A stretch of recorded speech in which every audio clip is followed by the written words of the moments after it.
Hello everyone, আমার নাম রাহুল মণ্ডল। আর আজকে ভারতের যে ডিফেন্স বাজেট পাবলিশড হয়েছে, তো সেই ডিফেন্স বাজেটটা সাধারণ মানুষের জানা জরুরি।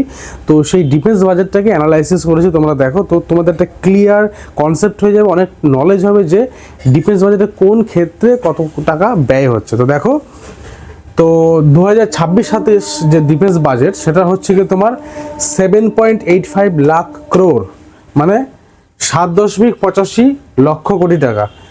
22% ইনক্রিজ করা হয়েছে ক্যাপিটাল আউটলে, মানে আগের বছরের তুলনায় 22% কিন্তু ক্যাপিটাল আউটলে মানে যেটা ব্যয় সেটা কিন্তু বাড়ানো হয়েছে।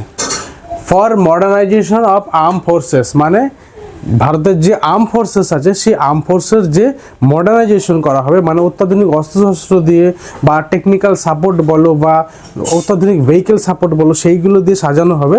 তার জন্য কিন্তু 22% ইনক্রিজ করা হয়েছে।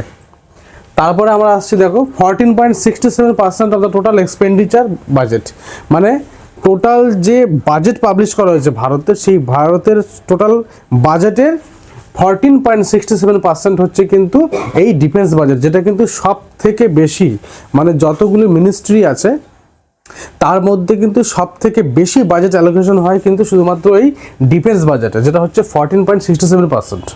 তারপরে দেখো, 2.19 lakh crore has been allocated for arm forces. Arm force যেটা আছে মানে স্থলসেনা যাকে বলা হয়, সেই স্থলসেনার জন্য কিন্তু 2.19 লাখ ক্রোর কিন্তু অ্যালোকেটেড করা হয়েছে, যেটা একটা বড় amount.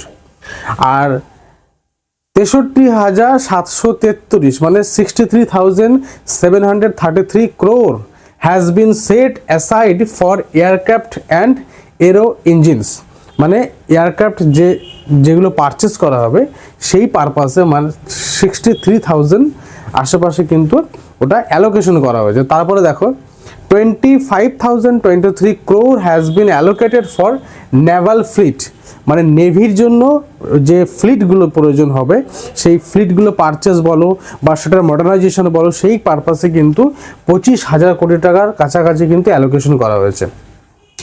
1.39 lakh crore set aside for procurement through domestic industries.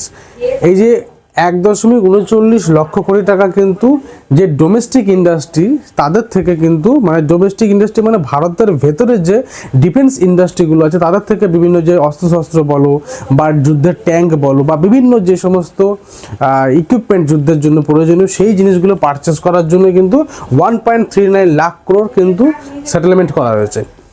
114খানা 114 Rafale jet কেনার অর্ডার কিন্তু হয়েছে ফ্রেঞ্চ যে কোম্পানি ড্যাসল্ট এভিয়েশন তার কাছ থেকে।